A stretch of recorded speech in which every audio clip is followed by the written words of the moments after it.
Sure, no problem. Okay, Yeah. okay. So I'll go. The thing is that when a team is new, for example, probably we are on sprint one or sprint two. So we know the team's capacity. We know like what is the capacity of the team. So now we have the stories like user stories already estimated, like couple of stories estimated in story points. So I wanted to know like if we are in sprint one, sprint two, and so on, like sprint three, unless and until we get a good we get an average velocity. Like before that, how will we pick the work from the product backlog to our sprint backlog?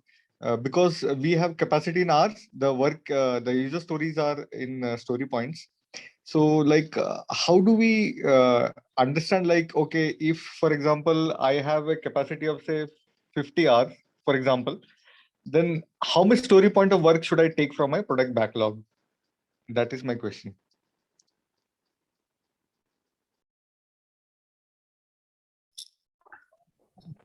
Okay.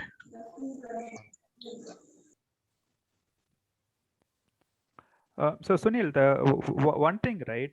Once are able to estimate the task or something in terms of hours, then ideally what people usually do is they have the capacity in hours, right? Yes, capacity is in hours because we Okay. know that okay, every person, for example, 6 hours is the per day. You can say the capacity of person. So likewise for a team, for example, I'm taking 50 hours a team has. Okay. Yeah. Then it should be straightforward, right? Your task, have you estimated in hours, your tasks and all?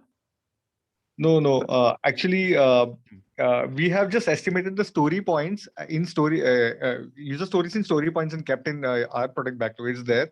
So I Okay. wanted to know before starting a sprint when we want to take the stories into a sprint backlog. So how will we see the relationship? Like, for example, I have a 5 story point of requirement. So if I take that 5 story point of requirement, how will the capacity be impacted? So things like that I wanted to understand because Okay. So capacity here is in hours, so that's there, why I was. there are different people follow different ways. Okay, there is no one single true method.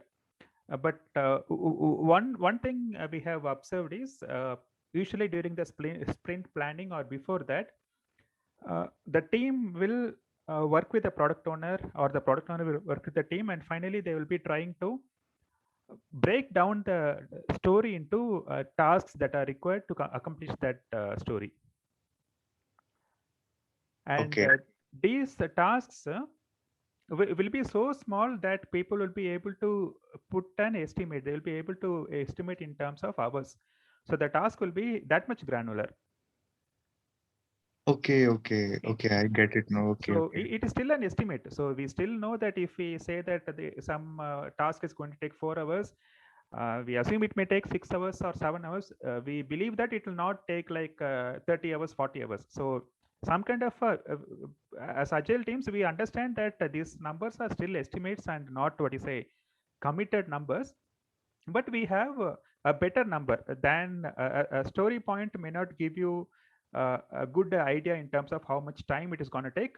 With splitting, breaking it down to task to that much granularity, we will be able to tell, okay, this task, this is like I don't know, maybe like making a change to this module file. So this will take like 3 hours.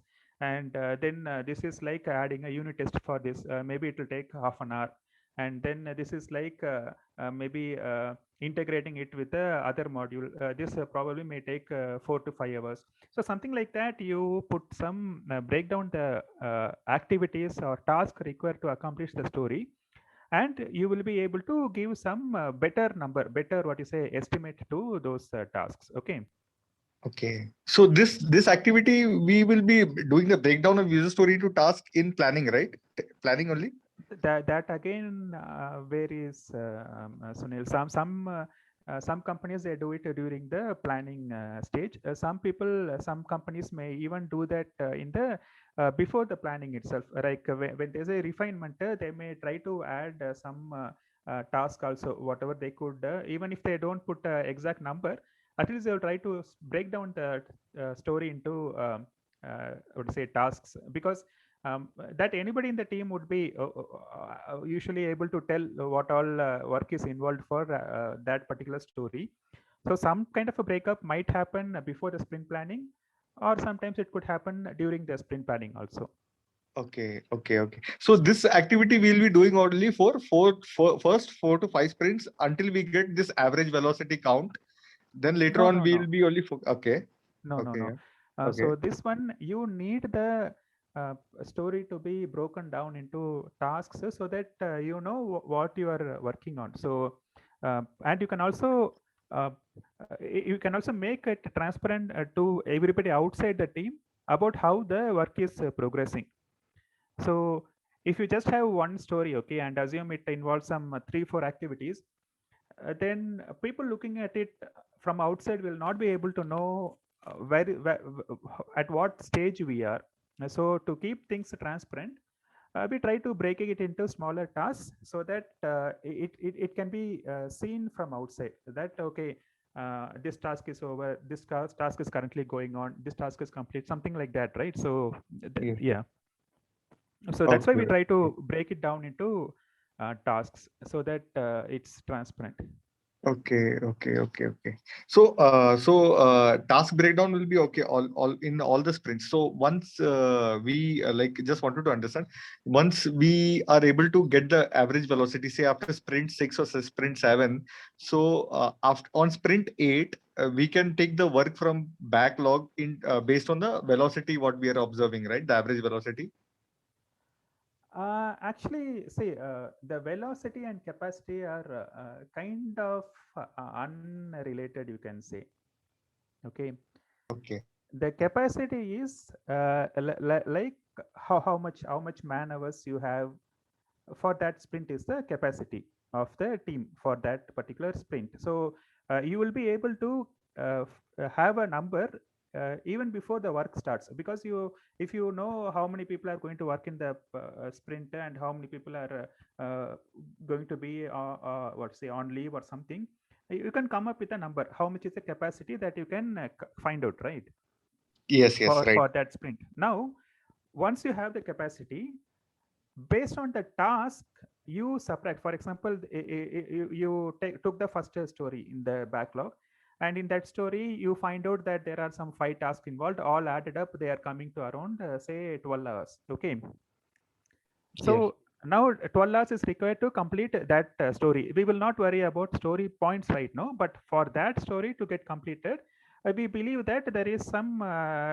based on the task, some 12 hours will be taken, you assume like that. Okay, that's what you are come to some conclusion. Now you will subtract this 12 hours from your 50 hours or whatever is your capacity, right? Right, right. And now you are left with 38 hours, which is a non-zero number. So what you do, you pick up the next story from the backlog. Okay, got it, got it. Yeah, And now again it you is do that. clear. Yeah, Yeah. so the thing is we are not worried about the story points at this point. We are only looking at okay, this story, these are all the work we feel is required, and we believe that this work will take this much time. So to finish this story, approximately this much time will take. Reduce that from your capacity, and if it is greater than 0, you keep moving forward, you take the next story. And Okay. then you find out that okay, there is you have there is one story which is of say if you to look up the task, it takes around 10 hours, but you have only maybe 5 hours free, means you can take a decision. Your team can decide to okay, take that story or skip that story and see if there is any other story near that which is having a what to say which can be completed in a faster pace or something, right? So you can take that story, something like that. You can do some agreement with the product owner to swap some stories and take some other story. Okay. Okay. Okay. Got it. Got it. Yeah. So finally you will end up with maybe 5 stories or 10 stories or something. At this point still we are not worried about the story points. We are not looking at the story points at all. We have got some stories, and we believe that we will be able to finish this by this sprint. Okay. Okay. Okay. And then you decide, okay, this is the goal we are going to deliver, and these are the stories. You come to some agreement, and you go ahead and you do the development. And after the sprint is completed, okay, that time you will see whether you are able to finish all the stories that you have taken up. Yes, And yes. then that stories you will find out what are the number, what is the story point number for each story, add them up, then you can divide it by the number of sprints that is completed to get some approximate number, which will be the sprint velocity. Right, right. Yes, yes. Okay. So during the first sprint, you will be having some sprint velocity. After 2 sprints are completed, the sprint velocity might change. Then after 3 sprint, again it will change. So usually we believe that after 3 or 4 sprints, the number will become stable. So what that means is somehow we will be able to reach a good point where your team is better at estimation also, and your team is able to, what you say, uh, accomplish what it has agreed to do, something like that. Okay, okay. Yeah, I'm getting it now. Yeah, thanks. Okay. Thank you. Yeah. And see, Sunil, the other important thing, right? In Agile, there is no hard and fast rules, Sunil. So some people will be doing this way, and some people do not even estimate in hours. They always use story points. So there is no hard and fast rule. So this is one approach, and yeah. Okay, okay. This actually sounds quite logical, actually. Okay, okay. Yeah, Trust me, thank you. all of them will sound logical, man. But we have to see. And so Actually, the place where I'm working now, here they are telling that we are considering one story point as 8 hours one day, something like that, okay, so and they are thing is, going. some people follow that also. Um, I think Selvi is not here. So some people have a reference number, so approximate number they have. So in case you don't know how to, what you say, how much to relate for a story point, they kind of convert story point into hours. But that Yeah, is mapping document. They have some mapping document like exactly for one exactly. day So I mapped it to like this, something mapping hours, something like that.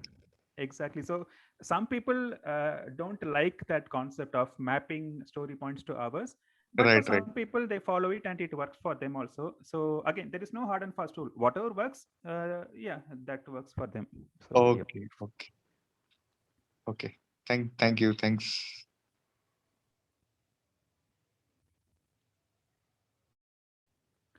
Madi or anybody else want to add anything? Uma?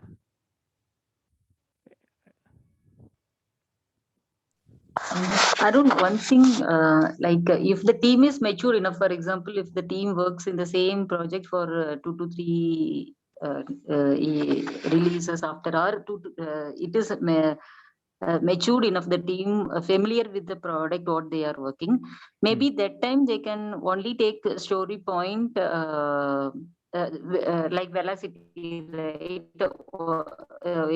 Every sprint, the team is delivering this velocity. So with the velocity, without coming with hours only, they can go ahead, right? If the team is matured, work is known to them. So in that case, mature team can go with only story point velocity. Yeah, but that's what Uma. There is no hard and fast rule, or there is no Rule, clear yeah, yeah. cut way to look at it, Uma. So like some people, right? Some people, what they feel is the story point is kind of a estimate about the complexity of the story. Okay, it may not actually include the effort required. So some activity might be very simple thing, but you need to keep one Maybe, yeah. completely occupied with that work throughout the sprint, maybe. Okay, so at that times, right, it will be a bit difficult. So some people may give that story a lesser story point because it is not a complex or complicated work, while other people may give it a larger story point because one person has to be completely dedicated for that particular work for almost 10 or 12 days. So again, it all depends on how your team and your organization is looking at it. So No, we cannot hear you, Ma. Okay. Yeah, Arun, I said, hello? Yeah. Go ahead, Uma. We can hear you now. Yeah. Sorry. I got the point. Yeah. It depends how like that organization or other teams follow. So we have Yeah. to go ahead. Yeah. Exactly, and how your team is also looking at it. Like, for example, if you are thinking of story points as having as only complexity, and your bulk of your team is looking at story point and thinking in terms of hours, then that is a problem. So in your team, all of you should have a same understanding. That is most important. Either you Yeah. talk in terms of story points or hours or this, that doesn't matter. You should have a same understanding. So that is why, like you told, right, if the team is together for say 2 to 3 releases, then they will have some idea, they will have some, what you say, way of looking at it, they will have the same idea about story points. So in that case, yeah, whatever they feel is correct is right. Yeah. Fine. Yeah. But Arun, do we have any complexity mapping kind of? See, if the user story is very simple, then I should go with one. That mapping we can have it, or is any common rule? Like if it is dependent on other module, then I can go with 5 complexity. Like that, do we have a No, complexity mapping? there is no hard and fast thing, Uma. So what people say is the story point is a relative estimate, right? Yeah. When you say some story is about story point 5, it means you already have some story of story point 1. You have taken a look at that story point 1. So then you are telling, okay, compared to this particular story, this story might be more complicated or more difficult or more time consuming, so you give it a 5. So without Okay. a story with story point 1, you will not be able to tell something about story point 5. So that's why all the relativity comes around, right? So Okay. that's the whole thing. You cannot tell that story point 5 means maybe you have to talk to a different module or something. So if say all your stories are like that, okay, so you have 3 or 4 stories, and all 4 stories you have to talk to somebody and make things work or something like that, then all of them could be the same story points. So in that case, you will not have one at 5 or something. So uh, it is not very what you say, black and white in that one, Uma. So it all depends Okay. on the team. The team will say, okay, this seems like a easy work, simple work, this will have less story point compared to this one. That story seems like it will take more time, more effort, more complexity, so this will give it as a bigger story point. So um, Yeah. that's all we can say. Okay. Yeah. Got it. That relative story we should have always in our mind, and try to map with that and get the story point for other user stories. Correct. So that is why it is dependent on that team. So each team will have their own understanding once they keep working together, sprint after sprint, right? They will form their own idea of what a story of size 3 or size 5 means, which will be different from how different teams look at that. That's why they will say that velocity should not be compared across teams. Velocity should be what do you say, looked at only within a team, because only they have an understanding of what that story point number means. It is not like hours, right? Hours are fixed. 4 hours for me is 4 hours for you, and 4 hours for anybody else is going to be same, but the story point is going to change. The what's say value or something they give to each story. So that varies from team to team. Yeah.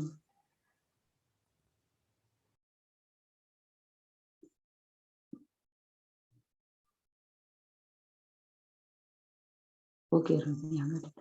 Sure, Uma. Again, like I told, uh, there are different ways of looking at it. If anybody has anything else we can add to this, the relation between story points and velocity and capacity, you can share your thoughts now. Anything about story points and velocity, capacity? Yeah. Okay.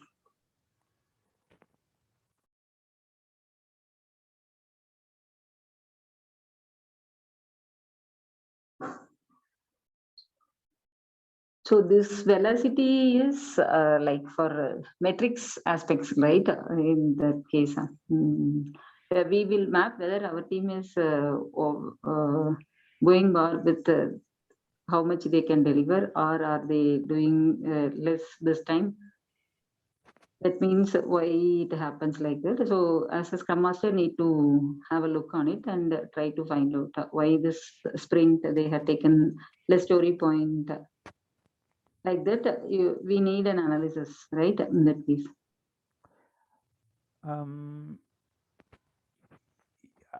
Yeah, but yeah, could be that's what there is again. No single answer for that, Uma. So you have to look at the number, and then you have to as a part of the team, right? Then you have to see, okay, is it something that I need to be worried about, or is it something that is normal? So because again, many people, right?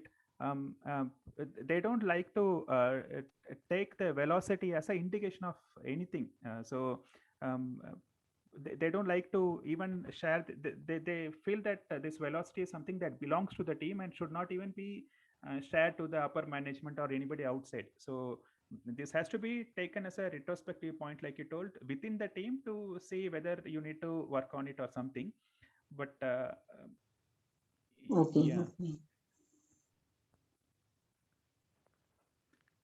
Because once you start doing like this, right, that okay, we need our velocity is down, we have to increase it, people may start giving say more story points to the story. So that Okay, way, that will be other way around. Yeah. yeah. So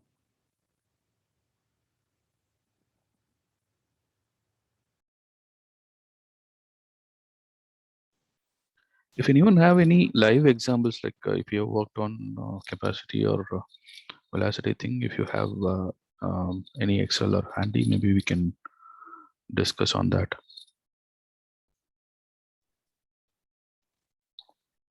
Do you have any samples? I was searching for one, but I did not get it actually. So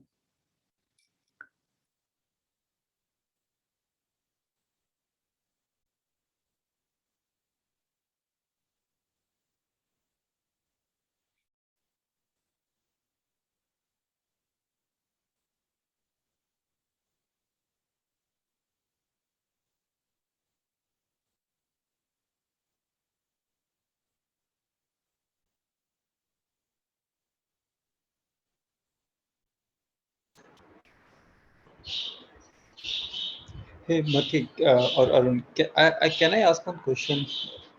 yeah, sure, yeah. Okay, and guys, please excuse me that because the organization I am working with, or the experience that I have is a kind of hybrid. It's not agile, so it may be a very basic question, but from my experience, I wanted to make understand. We were talking about velocity, right? That comes up with how many user stories a team can do, right? So we talk about team velocity. So I want to hear from the experienced Scrum Masters or Agile coach that do you consider individual velocity as well while aggregating to the team velocity? Because I understand that we might say that my team velocity is 5 user stories, right? But how do you able to match that, or maybe in a negative way we can say that how are you able to justify that each individual is contributing? I know that Scrum Master is not responsible for that part, but again, in practical scenario, we all need to justify our team members as well. It may sound a bit not matching with the Scrum theory, but I wanted to understand that. Do you consider individual velocity as well while figuring out the team velocity, or how does it go?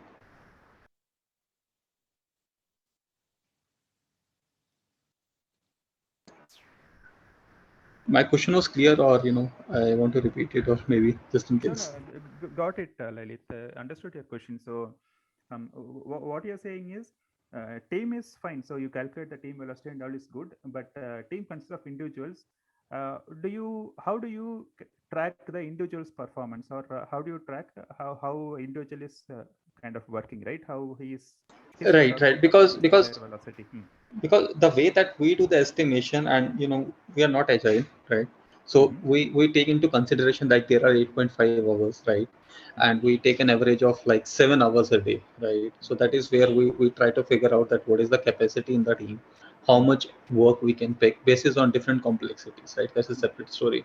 But just curious to understand that, how do you map, the available capacity and basis on the team velocity and individual velocity. So how you are able to justify your team members talking, in the practical world? I know in theory Scrum Master is not responsible because, whatever team does, they are self-organized, right? They do the best, right? But practically, there are people that who will say that, are we justifying our team members? So I hope it's a bit mix of 2-3 questions. So if you can shed some light on that.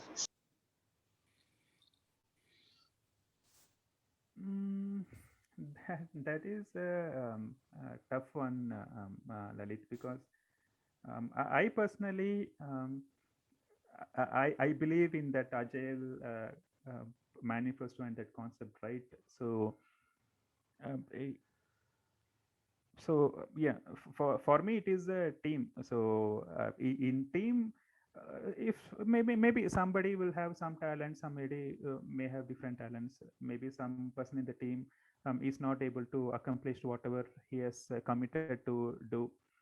um, Not sure, maybe we have to see if that person has to be trained or anything. But as a tool, when you say that individual velocity, um, so far I haven't seen that term itself as a individual velocity. That the velocity is considered a team velocity, but individual performance, yeah, okay, each individual performance matters, but I don't Right. think So we the track it. way, Yeah, sorry. Yeah. yeah, the reason why I'm asking is, for example, you being a Scrum Master, this is on the past experience, right? And people come and go, right? Might be, 6 months back, you have, highly trained people who were able to pick 7 user stories, right? Now attritions happen, new people joined in, right? Now the velocity is 5 user stories. And that in case when everyone is doing their due diligence, right? What if out of 5 members, 2 members are willingly not working, right? And it is impacting overall sprint, right? Because we expected 5 people to be working, right? The user story estimation was okay, and the team velocity based on our experience is okay, right? I mean, we did the best. But what if someone is willingly not working and it is impacting our sprint? So that is my question is, how come the someone individually not performing can impact the sprint, and how do you actually cater these kind of situation in the real world? Because that is something, I haven't read in any of the agile theories, right? But I think these are the problems that we might face, right? We might have faced people who are practicing agile or scrum, See, or if that again, is a really sorry, sorry, sorry, please go ahead. okay. Um, so again, like you told, right, individual performance, okay, how individual works is of course important. But again, in terms of actual technical terms, we don't have something called a individual velocity. We have only a team velocity because, like you told, right, Agile itself is around that one. They talk about bring a group of individuals together and give them the tools or whatever is environment required for them to work, and believe that they will work. Trust them to get the work job done or something, right? So that is what the Agile says. And now as an individual in your team, if somebody is not doing the work properly, the transparency of the artifacts, right, first thing that will make things transparent. If um, you have this task or whatever in such a granularity that you will be able to see the progress if something is moving or not. And of course you have your daily scrum, and you also will be, as a scrum master, outside the daily scrum, you will be interacting with the individuals, right? You will be also tracking how things are moving forward, how they are progressing towards the goal. So anytime you feel that somebody is not performing, or you don't see a proper come from that person's work, you can talk to that person.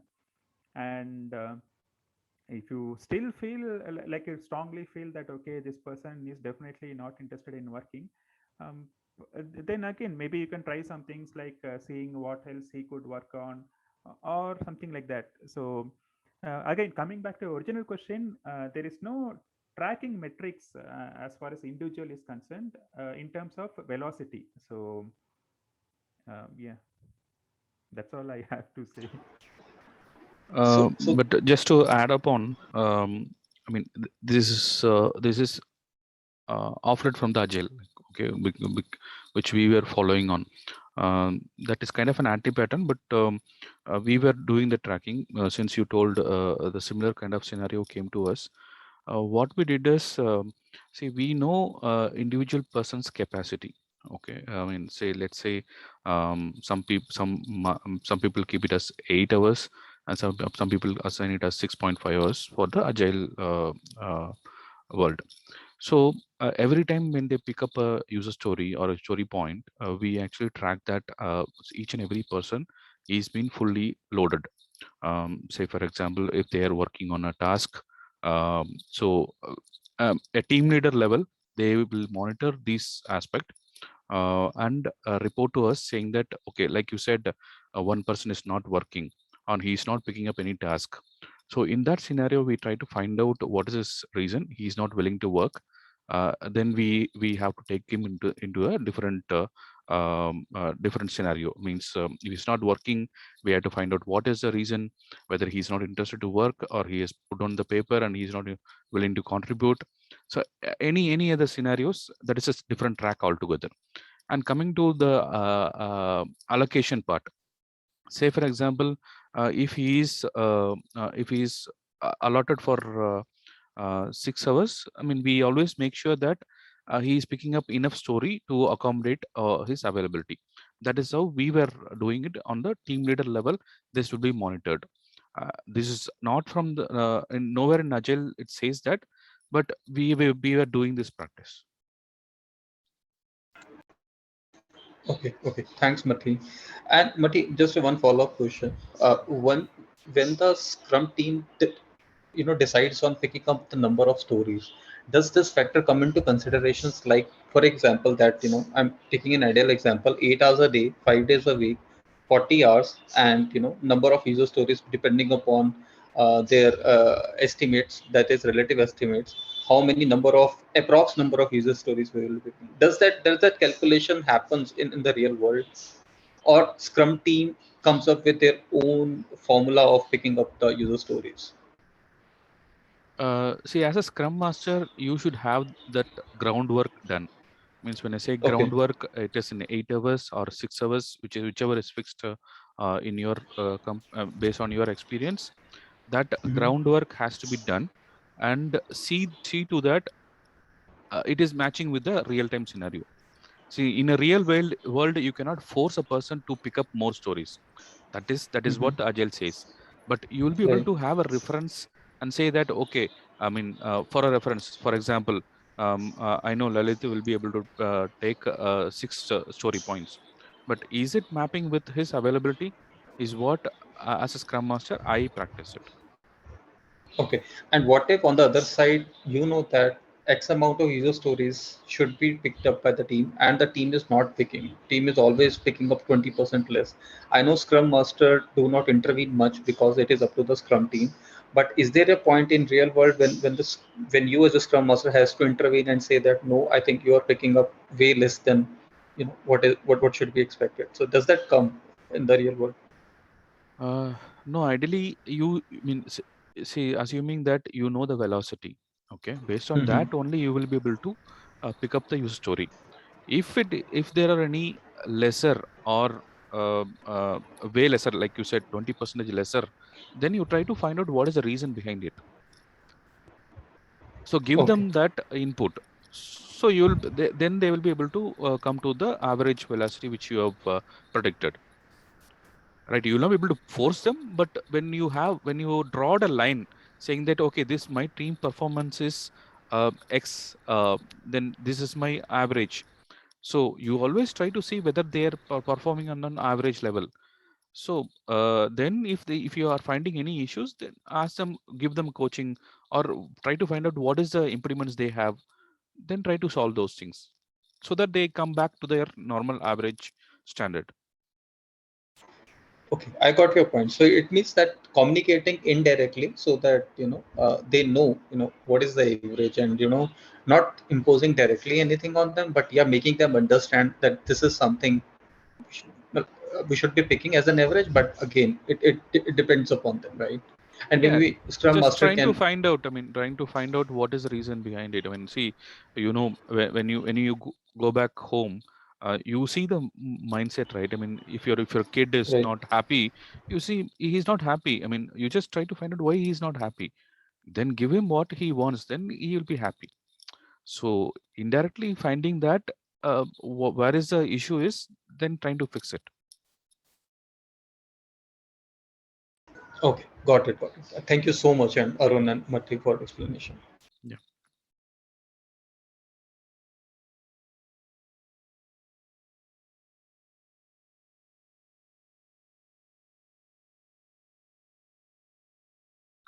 Any other questions, guys? Hey, Selvi is here. We'll ask her that same question. So, Selvi, what Lalit was asking was about the individuals in the team. So, like you track the team velocity, do you have something to see the measure the or track the individual velocity? And how do you handle if somebody does not want to work? Somebody in the team does not want to work. How will you handle that? Okay, so sorry, I joined little late today. So one answer for that is actually it is first of all in Scrum level or in any agile way of working, it is all about team and not about individual. So we don't generally focus. But when it comes to reality, we are sometimes in a situation to answer management like, okay, who are the best performers and who is not performing according to the standard. So sometimes we should be in a position to have the data for that. So one thing is capacity utilization.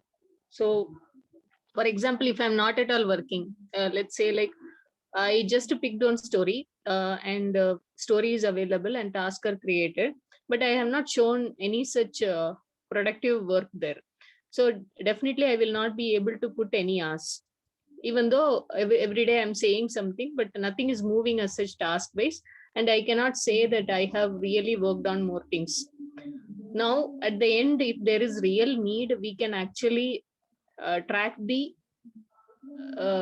shared hours or the worked hours from an individual from any tool, what we have today.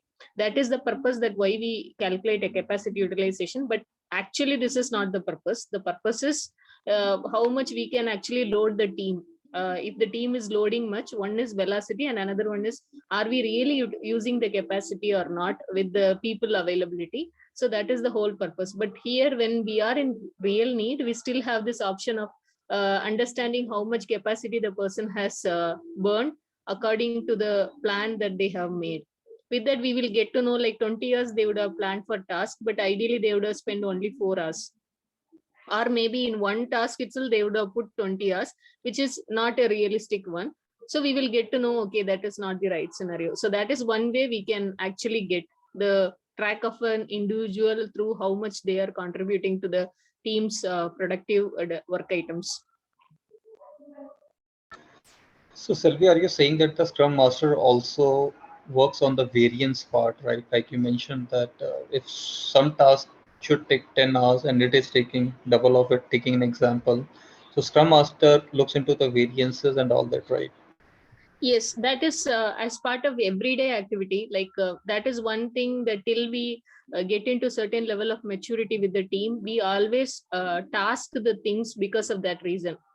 Generally, there is a misconception that, okay, if I sum up all the tasks, it is coming like 30 hours. Whether 30 hours will fit in the bracket of 8 story points that is added as an estimation in the story. That is not the right scenario, and we should not ever do it. The thing is, because estimation story point estimation is not only about effort, it has many flavors in it. So it is just because I tasked it for 30 years, it should be equal to so many story points. That's not the right scenario. Now coming to the actual scenario, like every day at least there should be one task. It can be multiple tasks. The reason is it will be easy for anyone to track through the board also. Okay, so today I am saying that I will be working on the design. I'm saying that I will be working on design. I'll be working on the design for 4 days. As a Scrum Master, you cannot understand whether I'm really working on the design or what is the thing that's going on. If I'm planning per day a task, then I will definitely move the item from open to closed, or maybe next stage, whatever it is. So it will give clarity to the Scrum Master. If I'm not moving, Scrum Master can very well say like, look, wait, you were actually working on this item, right? What is the blocker here? No, it's not a blocker, but I estimated less. Actually, it is taking some more time. So 2-3 hours, I will be able to complete. That may be one scenario. Another scenario is like, yeah, some people will not say that they are blocked. They'll be just saying I'm working on that. But this will give clarity. Now they will open up and say like, no, actually there is a blocker. Now, if there is a need that you can also take someone's support and make that person available working on the next task and unblock this particular task with the help of your technical architect or someone who knows what is the issue, or maybe you need to support from some other teams within your release train or some other external team, you can do that. So it is also one more option. So it is ideally that is the case, the task should be for per day, user story should be for the whole sprint. Some user stories might get completed within the course of execution, like second or third day, but ideally every task should not go more than a day. That will give more clarity. Now in this capacity utilization point also, if someone is saying already planned like 8 hours a task and they have they are already spending 10 hours. Now itself I can think if it is going to be a pattern for 3 days, like every task they have planned is actually taking more time, then after 7th day itself, I can very well say that this story is not going to be completed. It may also help me as a Scrum Master. If some other story which is about to close, I can ask the tester to completely put the folds on there rather than this waiting for this story, because this is nowhere going to be completed. So don't do interim testing because anyway it's going to be spillover. Please focus on other stories so that at least we can close the rest of them. That kind of management we will be very well able to do as a Scrum Master by seeing these kind of things, what they are putting as part of task. Okay, so Selvi, you are saying that, I think, and I'm just reiterating in one line to make sure I'm understanding correctly. So the best way is to divide the user story into tasks, and those tasks are at a day level, right? For example, I mean, if we consider 7 hours of day, so one task should be on a daily basis, right? So that's where we are able to track, whether a task gets completed in a day or not, right? So that is the best way. And if we are lagging, if some tasks are not getting completed, we can always do we can discuss, right? Yeah, very true. So that's the whole purpose. Yes. So Silvi, I'm not sure what task management tool, or maybe there are different task management tool, right? For example, in my organization, we are using TFS, right? So do you guys create, because here we don't create so many tasks, right? So but do you guys create tasks, so, or that is the best approach, right? Because the count of the task will be high. Yeah, so one option is like Lalit, actually it is a very valid point. After committing the user story, it's hard to pull the team to create all these tasks. Sometimes what they will do, I will create, but they may not be creating. So one option is there will be 90% of the task which will be same for all the user stories. You will be doing unit testing, will be full review, design, coding, then maybe the documentation, testing, some kind of task. First, as a good practice, create a template in your TFS. Create a template, and whenever your product owner is creating a user story, mostly for all the functional user stories, the tasks are going to be the same. Do not depend on your team to create this.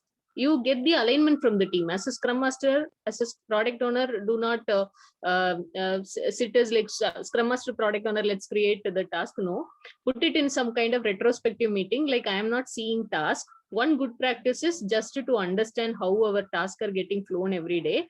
Let's create a template. Collect all the feedback from the team. Maybe 10 to 12 tasks might come maximum for all the user stories. Create this template and keep it, and create a copy of this template every time to create a new user story.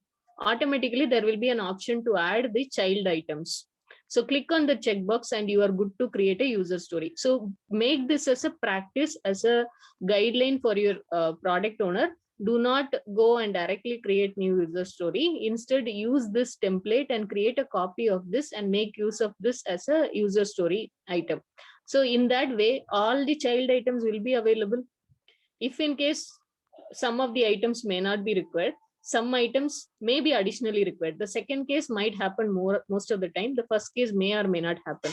So in that case, you are free to do after that. But at least you will have these all things available. Now ask your team on the day of the planning itself to ask it before actually you start the work. At least you are not asking them to create, because it's a repeated task. We do understand that it's a time consuming one. Make it as a practice. After that, they will be kind of adjusted to add the hours for every task in at least in 1 or 2 sprints of time. Sure, Sylvie, thanks. And I think we do that. We do on similar lines that we have a template created. Like for every user story, we have requirement analysis, config testing, post-production validation, that kind of a subset we have. Okay. Right. So we do that. I have one more question, but Sylvie, I think I'm taking most of the time, and I will ask some other day, maybe when the relevant topic will be discussed. Sure. Thank you. Thank you so much for your time.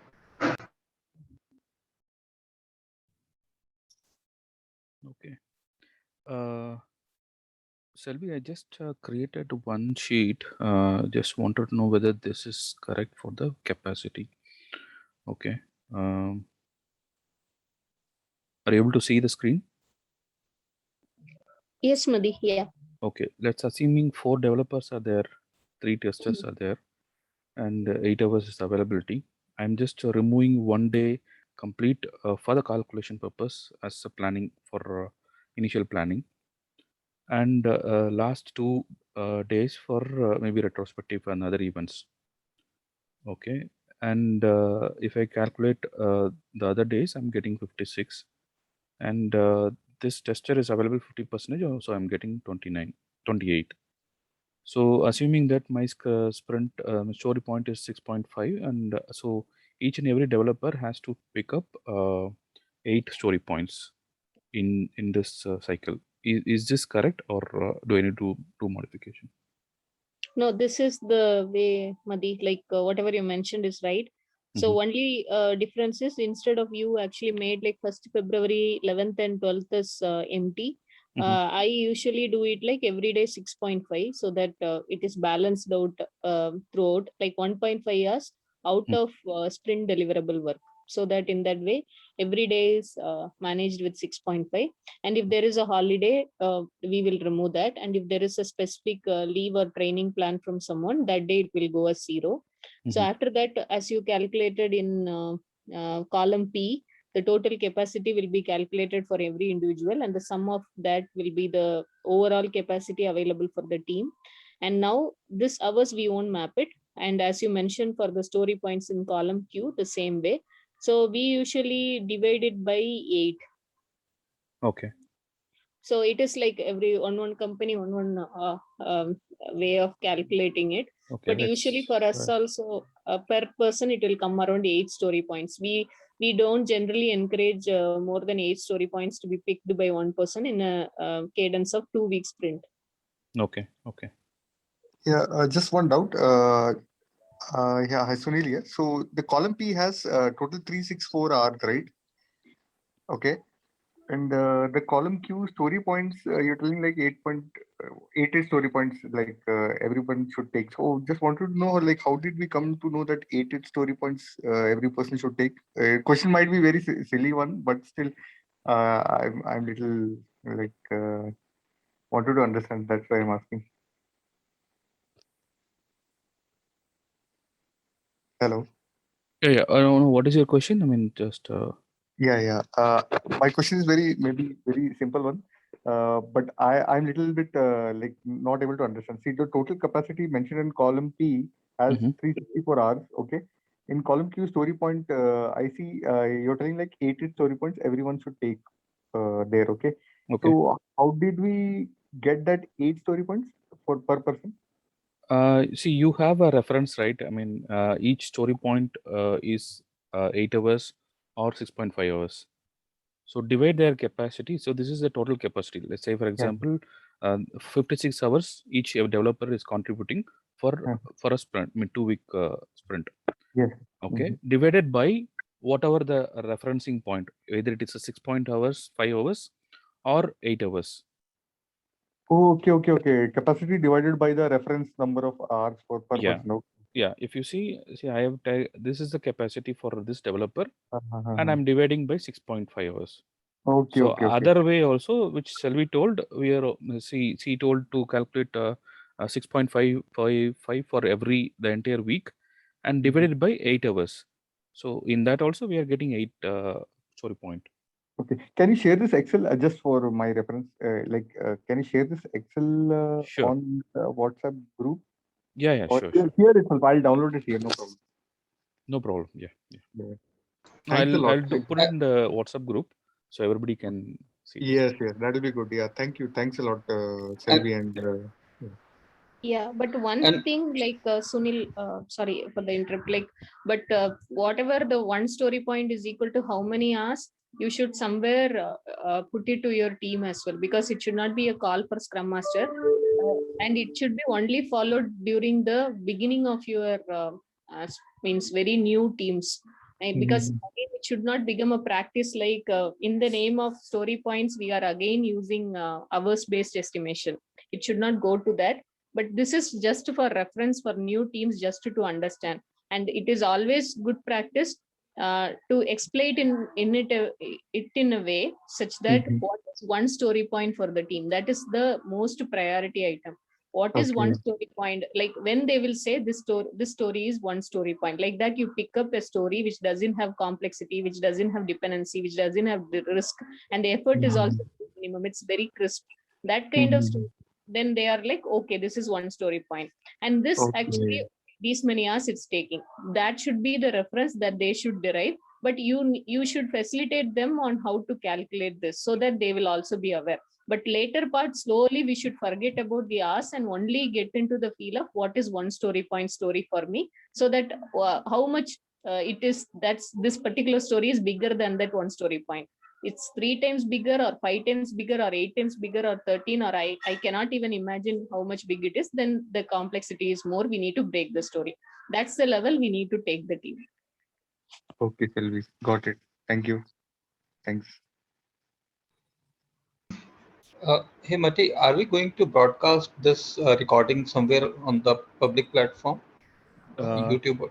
Yeah. Okay.